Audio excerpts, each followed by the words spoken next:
অনেক অত্যাচার করছে আমার গ্রুপে, আমরা এই অত্যাচার চাই না। ওই ধরা খাইছে, এই কারণে ওই ধরা খাইছে, আমরা খুশি। কয়টা খাইছেন? 6টা খাইছি, 6টা আরো খামু লাগলে। কয়টা খাইছেন? 6টা খাইছি, লাগলে আরো খামু, হয়েছে জেলেতে না বাইরে। জি, আমাকে মিষ্টি ওই খালি অত্যাচার করে, আমাকে এনে থেকে মানুষের কিডনি বেচ চালায়। মিষ্টি আমরা খুশিতে খাচ্ছি।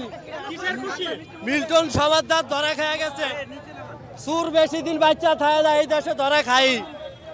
আমরাও রাস্তাঘাটে তো অনেক লোক দিতাম, এমন কাম করবো আমরা জানতাম না, কিন্তু সবাই জানছি। 6টা খাইলেন, অন্য বলে কি মিষ্টি খাইতেছি ভাই। ওই ভাই মানবতার বেরিয়ালা না ভাই, ওই চোর ভাই, ওই চোর ভাই। দুঃখে দুঃখে ভাই, কেমন রকম ভাই, একটু খাওয়া লই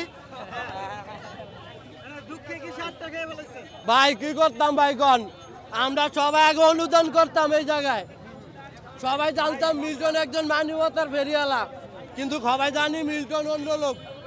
অনেক অত্যাচার করতে ভাই, পাপে বাপেরে ছাড়ে না ভাই, একদিন আগে পরে ধরা খাই ভাই। এই বন্ধু ভাই, সবার আসসালামু আলাইকুম। মিষ্টি খাওয়ালে আরো ভাই। আমি 2022 সালে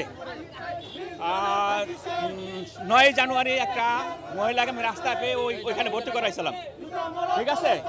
ভর্তি করাবার পরে আমি 2 মাস পরে ওই রোগীকে দেখতে যাই, ও আমাকে খারাপ গালাগালি দিয়া ধমক দিয়ে আমার বাইর করে দেয়। আমার কোনো লোকের কোনো সন্ধানও দেয় নাই, আর আমাকে দেখা দিতে তো দেয় নাই। তার এই যে রিসিট একটা আমার কাছে আছে, এই যে কিসের রিসিট এটা? এটা হচ্ছে আমি একটা রাস্তায় একটা মহিলাকে পেয়ে আমি ওখানে ভর্তি করাইছিলাম। ভর্তি করাবার পরে 2 মাস পরে আমি ওনাকে দেখতে যাই, ঠিক আছে। দেখতে যাওয়ার পরে ও আমার অকথ্য ভাষায় গালাগালি দিয়ে আমার ওই আশ্রম থেকে বাইর করে দিয়েছে। আমার কোনো আপনি তো দেখতে যাইতেই পারেন। হ্যাঁ যাইতে পারি, কিন্তু আমার দেখতে দেয় নাই, ঠিক আছে। তারপরে আর আমি খোঁজ খবর নিই নাই। এখন এই শুনলাম যে ওর ব্যাপারে অনেক কিছু শোনার পরে আমি এই যে আনি আর কি আসছি আপনাদের কাছে। এখন কি ওই মহিলার কোনো খোঁজ পেয়েছেন? খবর নাই, এই পর্যন্ত নাই, দিতে পারে নাই। আপনি একটু ডকুমেন্টে দেখান। এই যে 2022 সালে এখানে লেখা আছে 9 জানুয়ারি আমি ওনাকে ভর্তি করাই। তাও আমি মনে করেন যে আমি ওই দক্ষিণ পাড়ায় ওই মহিলাকে পাওয়া গেছে। আমার ছেলে দেখছে প্রথম, দেখার পরে আমাকে রাত 9টার সময় ফোন দেয় যে এখানে একটা মহিলা পড়ে আছে। পড়ে আমি যাই, যাওয়ার পরে আমি আমাদের কাউন্সিলর মান্নান ভাইকে আমি বলি, ভাই এই ঘটনা একটা মহিলা এখানে পড়ে আছে। পরে উনি আমাকে বুদ্ধি দেয় যে চাইল্ড কেয়ারে তুমি ভর্তি করাই দাও। পরে ওই মহিলাকে নিয়ে, মহিলা কথাও বলতে পারে না, ঠিক আছে, নিয়ে আমি ওর চাইল্ড কেয়ারে ঢোকার পরে প্রথম মোনামুনি কথা নেবে না। পরে ভর্তি নেওয়ার পরে আমাকে এই রিসিপ্টটা দেয়। দেওয়ার পরে আমি বাসায় যাওয়ার পরে মনে করেন 2 মাস পরে আমার ফ্যামিলি থেকে চাপাইছে যে একটা অসহায় মহিলাকে ভর্তি করাইছো, এই মহিলাটা কেমন আছে একটু খোঁজ খবর নাও। আমি গেছি, যাওয়ার পরে আমি স্লিপটা দিচ্ছি, আমার স্লিপটা আমার গা পাশায় পাক্কা মারছে। হ্যাঁ, ডেলি খালি মানুষ আয়, হ্যাঁ দেখতে আমাকে বাড়ি করে দিছে, অকথ্য বাসায় গালাগালি দিছে। এখন পর্যন্ত আমি এই মহিলার কোনো সন্ধান পাই নাই। মূলত ওনার উদ্দেশ্য হচ্ছে গিয়া, মানে ওনার উদ্দেশ্য হচ্ছে গিয়া মানুষ পাচার করা বা মানুষের কিডনি বিক্রি করা, মানুষের কিডনি বিক্রি করা, মানুষের কিডনি বিক্রি করে উনি ধনী হওয়া।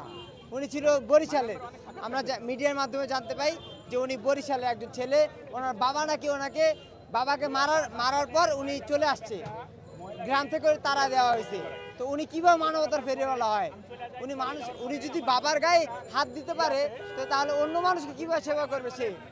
এটা আপনারাই বিবেচনা করেন, আর মানুষের কাছে জিজ্ঞাসা করে দেখেন। মিল্টন একটা পচা লোক, মিল্টন অসহায় লোকদেরকে ধোকা দিয়েছে। মিল্টন ভালো লোক নয়। আমি মিল্টনের ফাঁসি চাই, এজন্য আসে দাঁড়াইলাম। আবার